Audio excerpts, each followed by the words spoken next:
The following program discusses the topic of homosexuality and may not be suitable for younger viewers.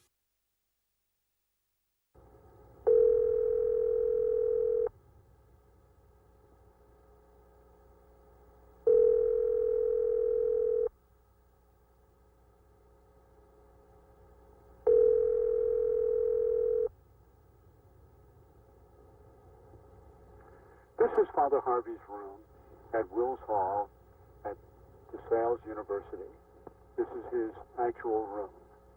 Father Harvey is here on Sunday afternoon. On Tuesday morning, he leaves for the Courage office in New York. He stays at the Courage office in New York until Friday evening, usually, or sometimes he stays until Saturday morning and then leaves for Allentown. He's back here on Saturday evening. Sometimes, however, he goes to his ministry on Saturday afternoon.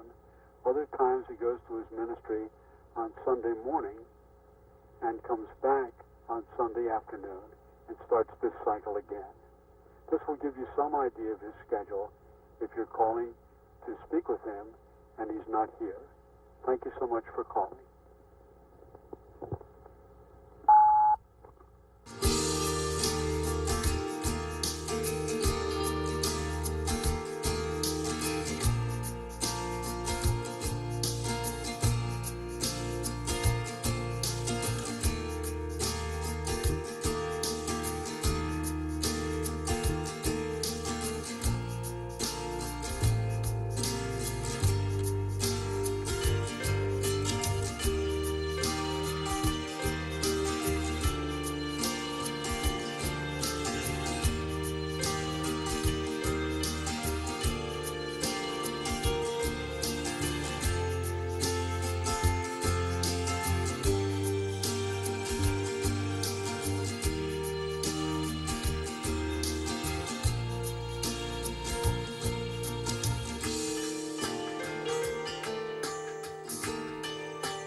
Some of us call him the Energizer Bunny because he never stops. He just keeps on, keeps on going.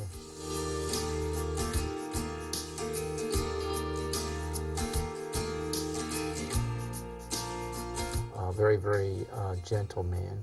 At the same time, a staunch defender of the teachings of the church.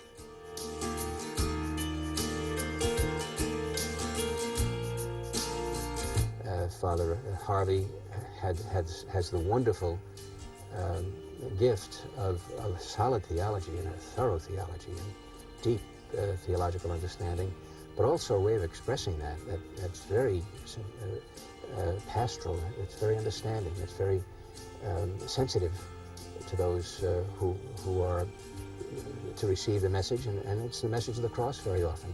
It's being a witness to the virtue of chastity in this world. That's what it's all about. You will not find anywhere a better priest or a better oblate than John Harvey.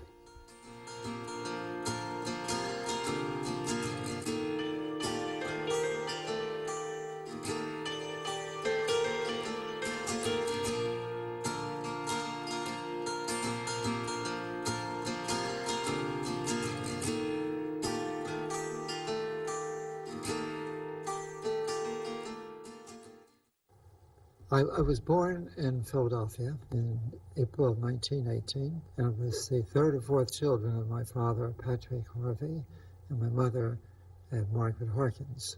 Very soon in my life, there was a change. That my mother, at the age of 36, when I was only not quite 4, she died of kidney trouble and left my father with my younger sister, 1 year old, and my other sister, 6 years old, and my brother about 7.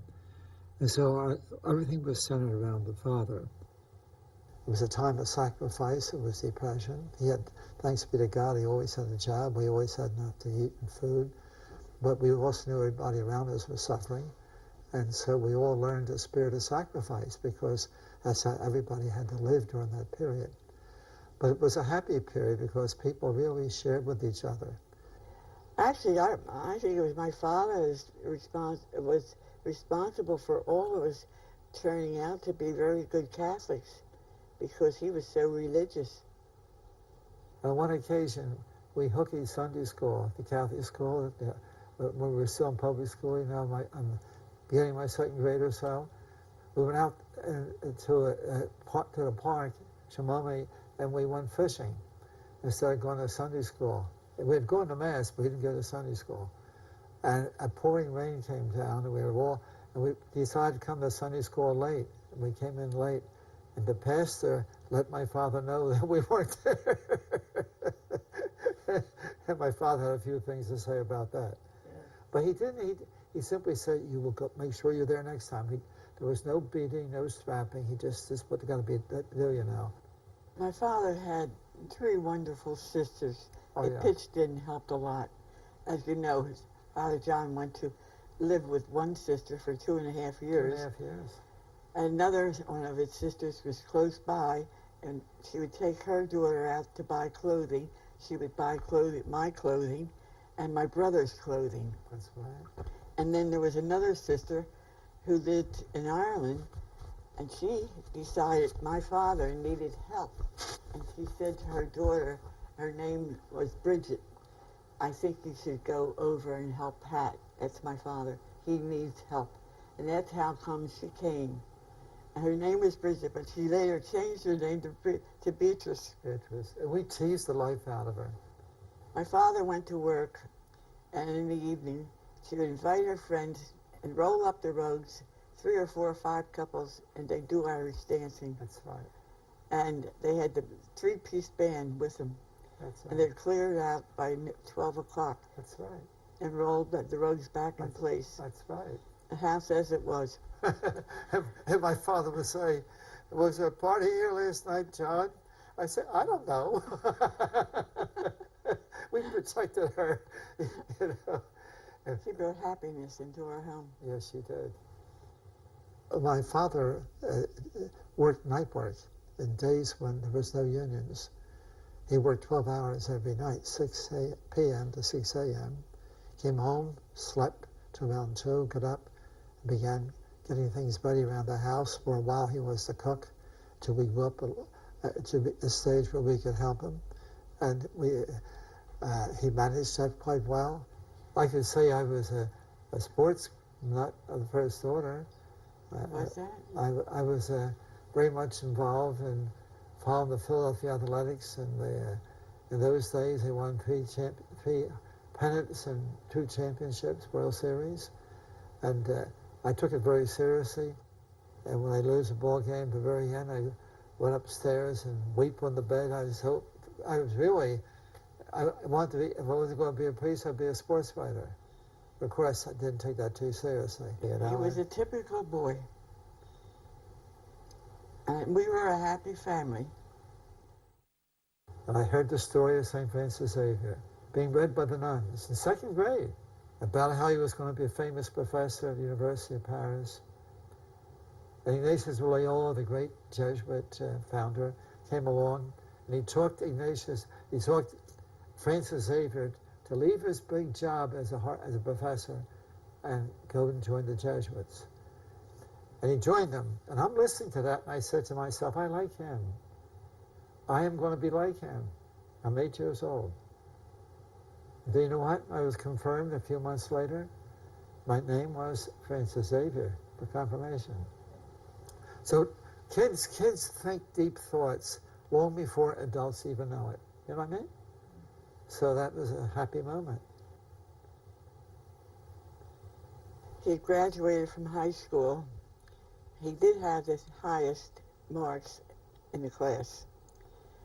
And we went to dinner, family, and at the dinner, that's when he told us, he had won 3 scholarships. One was St. Joe's, one was Villanova, and the third one was, I can't remember. LaSalle. We asked, which one are you going to take? And he said, I'm taking none of them. I'm going in the seminary. That's what he told us. 2 days before I left for the seminary, I went around to all the people and told them I was going to leave. I came to Sunbury 26, around the corner from where we lived, Mrs. McCarthy. She was not a Catholic.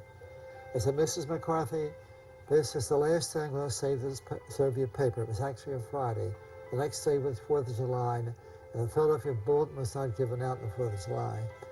So I said, my last day seeing you. She said, where are you going, John? I said, I'm going to seminary. And she burst out into tears suddenly and threw her arms around me and said, your mother told me many years ago you're going to be a priest. That's the first time I knew that, you know? So apparently my mother had some kind of some insight to what was going to happen. Because she said to my Aunt Rose, I walked in the room once and I was very bow-legged to be going for, and my Aunt Rose jokingly said to my mother, what are you going to do with this one? And she said, don't worry about him. He'll be the priest in the family. So I really believe that prayer must have been the prayers of my mother.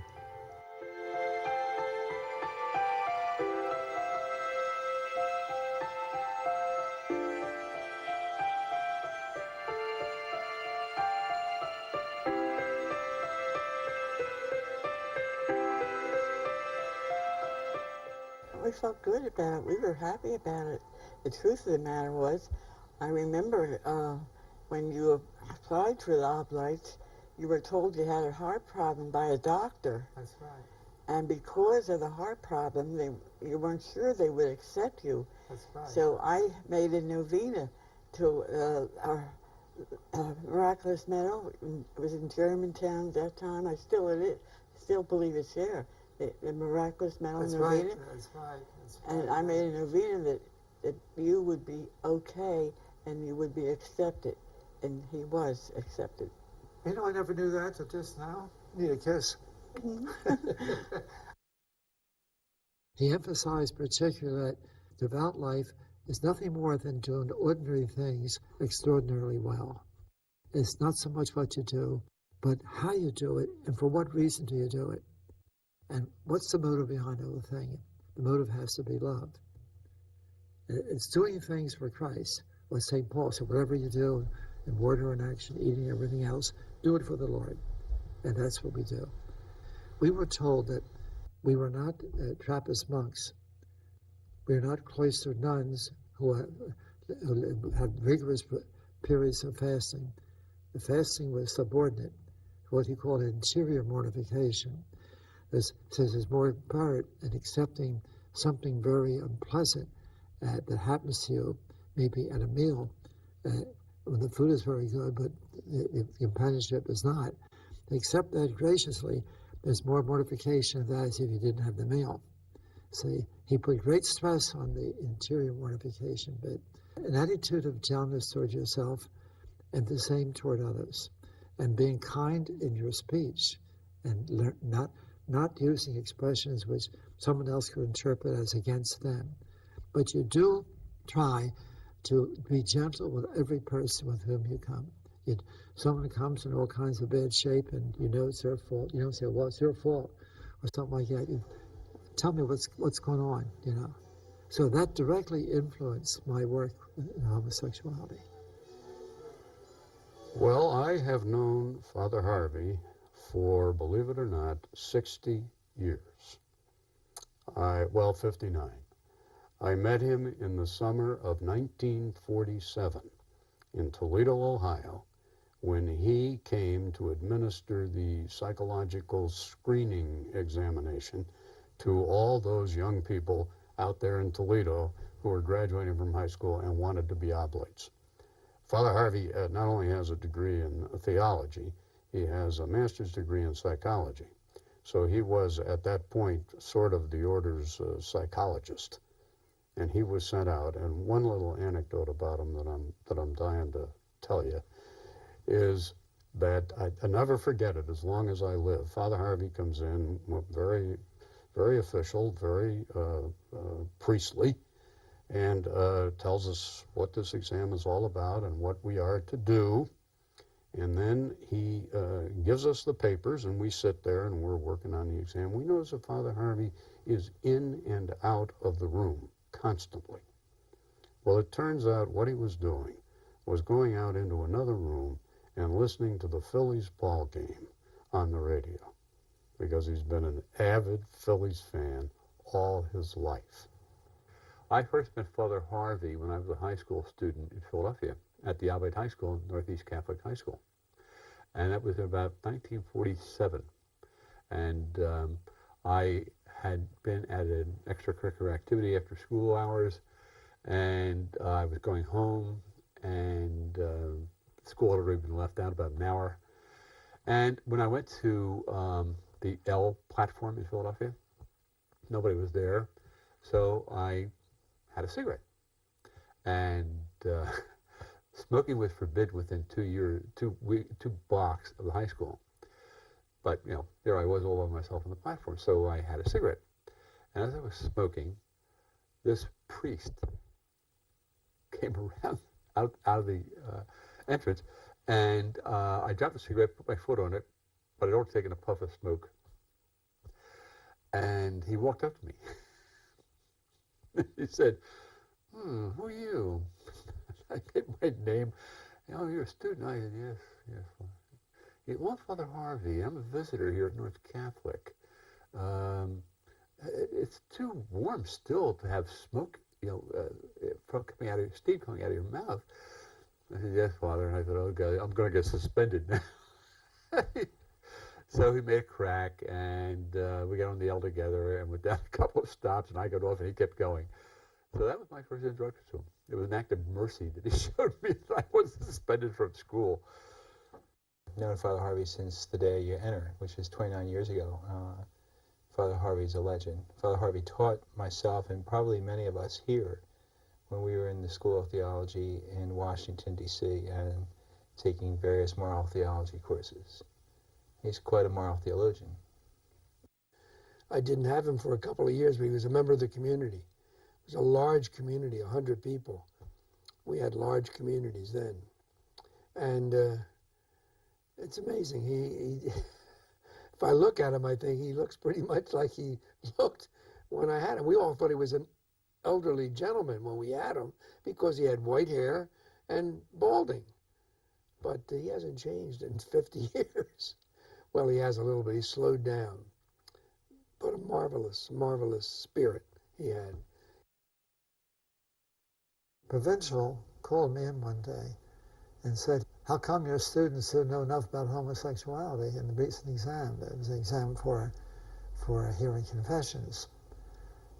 And I said, Father, give them a break. They took an early examination because they wanted to hear confessions at Easter. I wasn't going to cover the subject of homosexuality until late April. I told him that. He said, all right. He said, make sure they know it next year. And I said to myself, they sure will. And I went to the library, Logan Library in Philadelphia, the big library. I researched all the stuff on homosexuality I could find. Previous to that, I had no particular interest in it, except I had to teach something about it. After I finished reading all the stuff I found, I'm talking about secular stuff, the various writers of that period of writing, including some Alfred Adler and people of that kind. I decided that since I didn't know anything about it, probably most other priests don't know anything about it, so I decided to write an article. It took me about a year to write the article. And I was surprised. The editor of Theological Studies, the famous John Courtney Murray, said, I'm going to publish that very next issue. He changed the title to The Pastoral Problem of Homosexuality. And it went over, and people were reading it all over the place. But I resolved I would never write another article on the subject. And a Jesuit asked me that 2 years later, Father Ford, and I says, I don't want anything more on that subject. I said, I don't want to be called the homosexual priest. And he laughed. He said, Father John, go back and do the research and do some writing. You're the only person I know doing any work in the field. So then I went back and began putting things together. Father Harvey, long before anyone else was interested at all from a theological standpoint, or necessarily from a counseling standpoint, in the problem of homosexuality in the Catholic Church, lay and religious and priesthood. Father Harvey was interested. When I was a seminarian at Hyattsville being taught by Father Harvey, he spent hours in what we called the parlor counseling homosexuals who were struggling with their orientation and trying to live chaste lives. So Father Harvey was a theologian in a sense of homosexuality before homosexuality came out of the closet. And gradually, over time, his focus evolved from Catholic homosexuals trying to be chaste to Catholic priest homosexuals working hard to be chaste. He began to focus his ministry on that segment of the Catholic population. And as we know now, today, that was a work that needed to be done. Although when he started it, to some extent, people thought he was going off on a needless tangent. That they didn't realize what a problem from a moral standpoint and from a conscience standpoint, excuse me, homosexuality was for not only many members of the Catholic laity, but a significant number of Catholic priests. I got a degree in Rome in 1976 in moral theology, and I thought I would be coming back to the Archdiocese of New York, which is my archdiocese originally, to teach in the seminary. But Cardinal Cook had a different idea, and he asked that I would report to the Chancery Office and make the Chancery Office more of a pastoral office. In other words, an office not just to take care of canonical questions, legal questions, dispensations, and so forth, but an office that sought to reach out on behalf of the church administration especially, and the church policy, to those who might feel themselves marginalized in the church or might be in some kind of difficulty. And so with his encouragement and with the then Monsignor O'Keefe, who later became Bishop O'Keefe and was the Vicar General for whom I worked directly in the office as Vice Chancellor, we did all kinds of things for separated and divorced Catholics. We worked ecumenically, especially with the Jewish community, on the sects such as the Moonies and so forth. And at that time, there was a lot of involvement and entrapment in various religious sects, and we started an outreach to them. And one of them as well was to look to those who felt alienated because of their sexual orientation and felt the church didn't care for them and wasn't providing enough pastoral care for them. And then we began to be aware that there were Catholic people, Christian people, wishing to lead a chaste life, who were finding it difficult because the whole society was becoming steeped in sexual symbolism and sexual misbehavior, and the media was getting worse and worse. Many times people tend to blame this on the homosexual community, if you will, and that's not fair because they did not start the sexual revolution.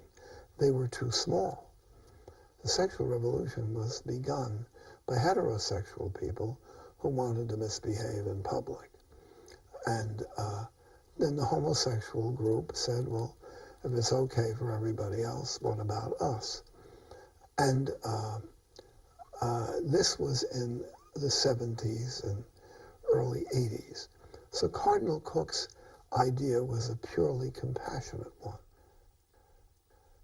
It came to me with Cardinal Cook's recommendation to help through official channels in the Archdiocese to help and encourage Father Grichel and Father Harvey to get this pastoral initiative off the ground. At first it had no name, and it took a year or so before we came up with a name, but I met in the late 70s on any number of occasions with Father Grichel and Father Harvey, and that was my first encounter with Father Harvey. Although being in the field of moral theology, I had heard a lot about him, read a lot of him, and had great admiration for him. I met him in the very late 70s.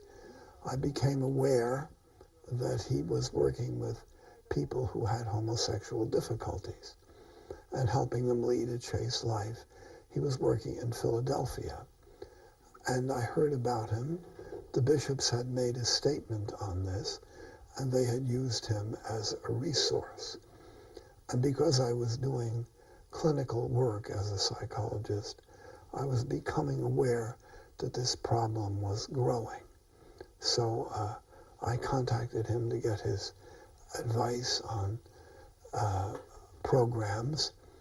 And then one day, Cardinal Cook, seated right outside the door here at this retreat house, said to me that we had to do something for Catholics of homosexual orientation who wanted to lead a chaste life. And I said, well, I have time between 3 and 4 in the morning, so we'll have to use that. But I mentioned Father Harvey, and he asked me to please get in touch with him. And from that, we had meetings and decided we would start in New York a little support group. And the men themselves chose the title Courage. And in response to that, I wrote a book on chastity called The Courage to be Chaste, which is not simply on homosexual difficulties, but on any kind of sexual difficulties people may have. We took about a year and a half to get started. What we did wisely was make it known to all the priests. I used to come up from Washington to give lectures about once every 2 months during 79 and part of 80. And then we finally got started on the last week of September 1980. And we started with 5 people. The first meeting, all the Monsignori showed up and the psychiatrist showed up. I said jokingly, we have more Indian chiefs than Indians the first meeting. And the next week we had the Indians and myself, and we had to decide what to do. I was at a loss in a sense. I was used to priests. I knew how to work with priests. And priests had a background in philosophy and theology, priests who would be willing to use the 12 steps. But the lay people, it took a little while for me to get my feet on the ground and get it started.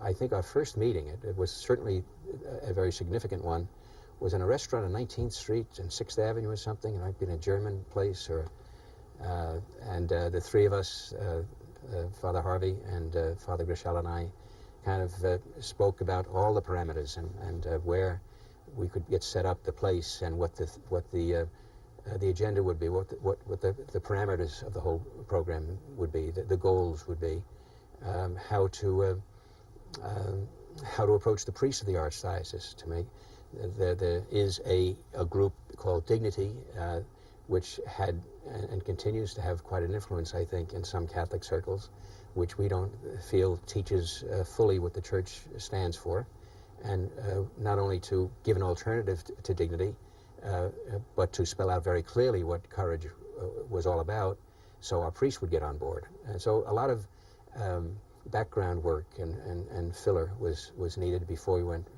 public with this, and before we stated any meeting time or chose a target audience or target participants for it. Another organization called Dignity had begun at that time, which was made up of Catholics, but they did not necessarily encourage people to lead a chaste life. Cardinal Cook wanted something that did. And he even asked me to meet with some of the representatives of Dignity and to see if we could work out some kind of a relationship where they would encourage people to lead a chaste life, but the meeting was not successful.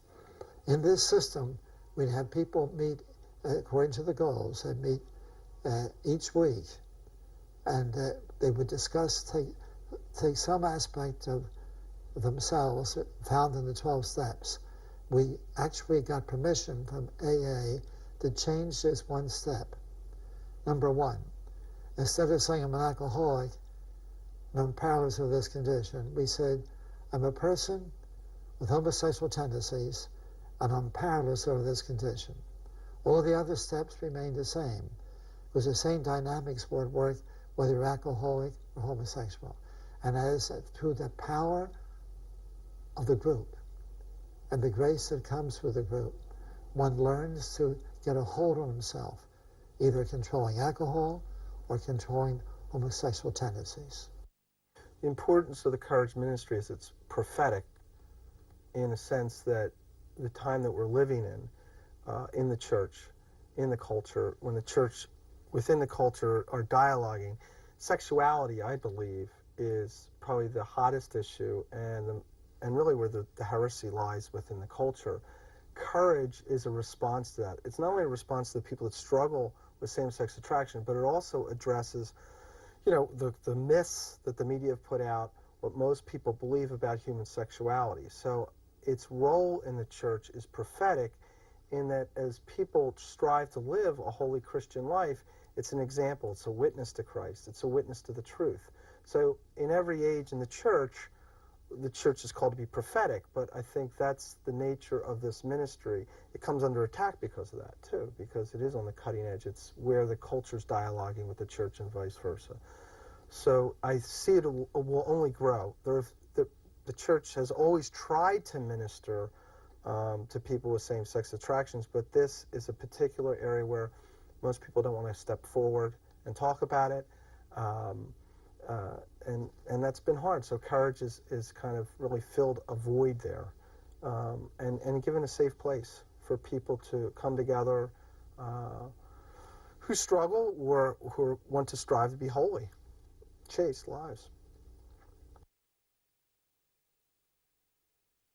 Father O'Brien said to me, why don't you ask the men to write out their goals and purposes, why they're here? By that time, we had about 20 people. And so we told them at the beginning of every meeting, for the first 15 minutes, we will not be around. In about 6 or 7 weeks, they hammered out literally 5 goals. And those 5 goals are, I'm paraphrasing, number 1, to live in accord with Roman Catholic teaching on the question of homosexual behavior. Number 2, to develop a life of prayer, interior prayer, learning how to pray with the heart, learning how to frequently go to confession and receive Holy Communion at Mass, learning how to seek spiritual direction, learning how on your off day to do works of charity to get your mind off yourself. Those are some of the things that we talked about. This is all part of a spiritual plan. Summarize it, to develop a life of interior prayer with Christ. I say interior prayer, that in your heart, in your mind, your heart, you have a life prayer going on with Christ. I don't mean praying every moment, but early in the morning or in the evening. So that when temptation hits you, you have something to rely upon, to fall back upon. Number 3, to meet regularly, to discuss our life experiences, so none of us have to bear the burdens of homosexuality alone. Big word there. 4th goal, to choose good friends to help you to be chaste. And the last goal, to give good example to other homosexual people. Those goals still stand right now. You'll find them in our handbook.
when working with Father Harvey, I have a degree in psychology, but so does Father. So he is a psychologist. He might not have the title, so he's a moral theologian. We work in tandem. He gives more, he definitely gives the moral theology of the side of same-sex attraction and where the church stands, and that viewpoint. However, he can easily cross over into the psychological, so it's really easy. We work hand in hand. You know someone's brilliant when they can take the complex and bring it down to where the layman, the simple person, can get it. So he takes these ideas and is concise and fair, and that's exciting. And for me, to bring in the psychological piece, it's just hand in glove. I just find working with him is...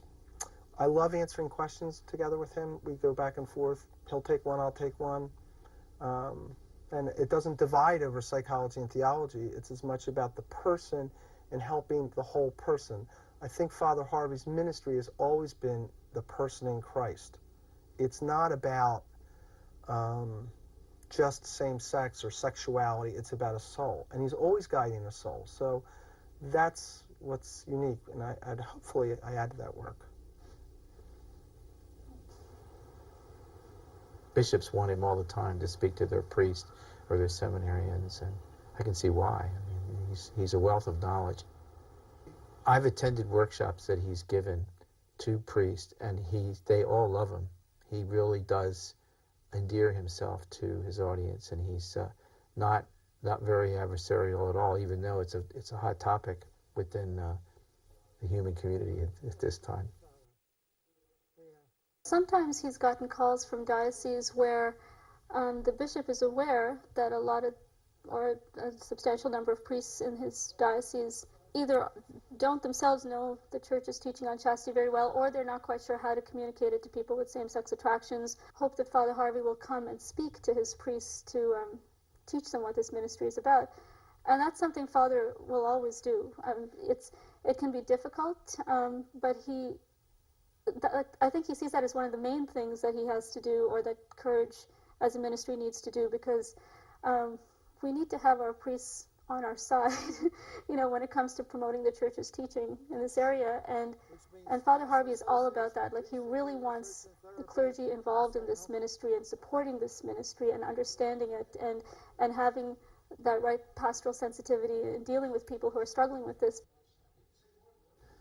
There are some bishops who were afraid of Courage because they felt if you bring a group of homosexual people together, they're going to seduce each other. I mean, I heard that fear way back when I was trying to organize priests for retreats, And one bishop refused me to be in his diocese because he made me go to 3 psychiatrists. I felt like little Bernadette. Anyhow, and I talked and explained things. It was really riotous in a way. They all had a scotch in their hands, and they said, "Will you have one too?" I said, "Yes." And so I explained that it's not going to lead to that. It has not led to that so far. And they said, "Well, we think it will lead to that. We're going to tell the bishop so. That's going to lead people to seduce each other and be scandalous with the church." Well, I went to a different diocese where a different bishop said, "Go ahead and do it." Bishop Welsh, the Diocese of Arlington, Virginia, was the first man to remove a Courage. Washington did not, Baltimore did not. We went to him, and he was a former auxiliary bishop of Philadelphia. He knew me. He walked over and says, "John, you're a brave man. Yes, go ahead and do it." And the retreats took place in his diocese, and he used to write people little letters of encouragement. They would write to him and thank him for allowing it. He'd write back a little note to them. So Bishop Thomas Welsh is a real hero. He's willing to go anywhere, I think, in order to promote Courage, to promote his work, and just about anyone who invites him to talk to them about Courage, he's very happy to go and explain things to them and try to get another chapter of Courage started. So he's always willing to do that.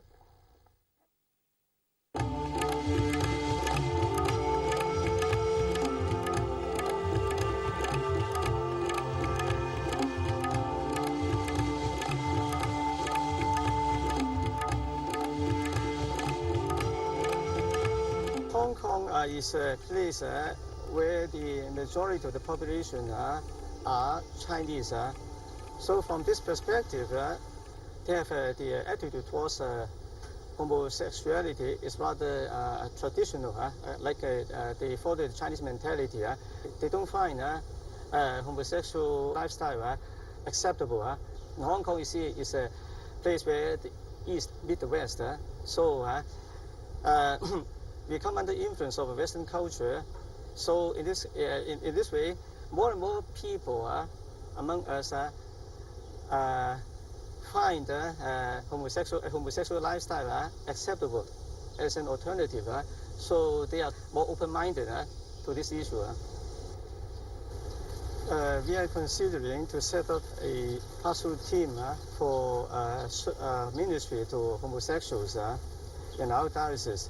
And we need some input and more up-to-date information and relevant experience in this area. And we understand that Father Harvey and his associates, they have been for years engaged in this ministry. So we have asked them to come to give us some input. In general, the response has been very good, very positive. We have found Father Harvey's and Dr. Rudiger's talks and also the experiences they share with us very informative and enlightening.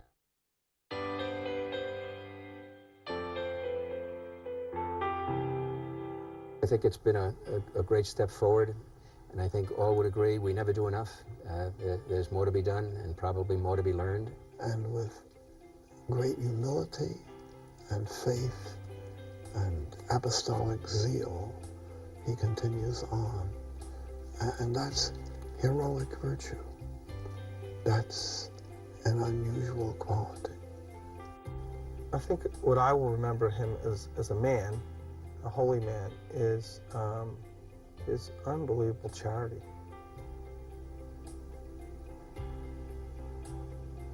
Towards everyone.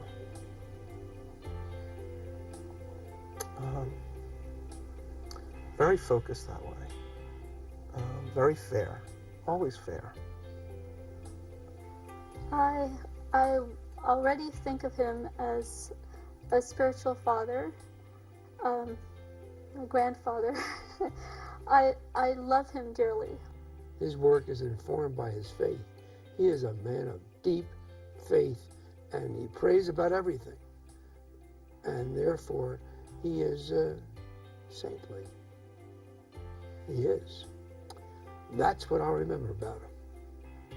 To know that someone like Father Harvey is so well respected in the church by bishops and priests and theologians, and to know that he's one of ours, it's quite an honor to be in community with him, whether I'm physically living in this local community with him or just having him as one of our members and seeing his name at OSFS and being in the same community with him. He's quite the man.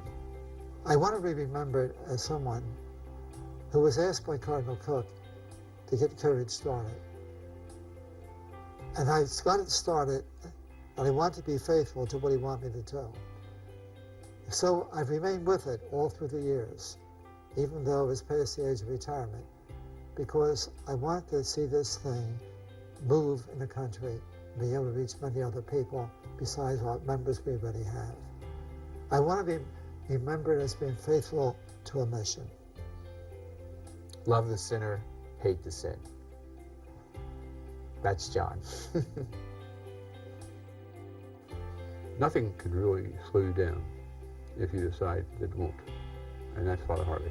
And Jesus always went for the marginal people in society, and that's what Father Harvey certainly has done. And he has stayed with that.